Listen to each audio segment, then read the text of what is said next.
പ്രതിരോധ രംഗത്തെ ഹെലികോപ്റ്ററുകൾക്കുള്ള സ്പെയർ പാർട്സുകളും അനുബന്ധ ഉപകരണങ്ങളും സൗദിക്ക് നൽകാൻ അമേരിക്ക. ഇതിന് യു.എസ്. സ്റ്റേറ്റ് ഡിപ്പാർട്ട്മെന്റ് അനുമതി നൽകി. കിരീടാവകാശിയുടെ വാഷിംഗ്ടൺ സന്ദർശനത്തിന് പിന്നാലെയാണ് തീരുമാനം.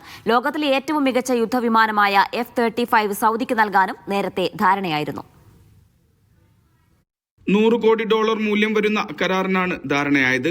ഹെലികോപ്റ്റർ ഉപകരണങ്ങൾ, സ്പെയർ പാർട്സുകൾ, പ്രത്യേക പരിശീലനം എന്നിവയാണ് സൗദിക്ക് നൽകുക. അമേരിക്കൻ പ്രതിരോധ വകുപ്പായ പെന്റഗണാണ് ഇക്കാര്യം അറിയിച്ചത്.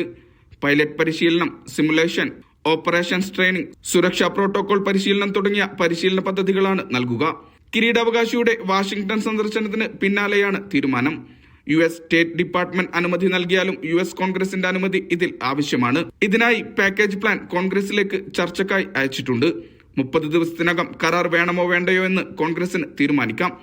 മുൻ വർഷങ്ങളിലും പെന്റഗൺ അനുമതി നൽകിയിട്ടും കോൺഗ്രസ് ഇത് തടഞ്ഞിരുന്നു. ലോകത്തിലെ ഏറ്റവും മികച്ച യുദ്ധവിമാനമായ F-35 സൗദിക്ക് നൽകാനും കഴിഞ്ഞ ദിവസങ്ങളിൽ ധാരണയായിരുന്നു. Vishal Cherpulassery, media 1, Riyadh.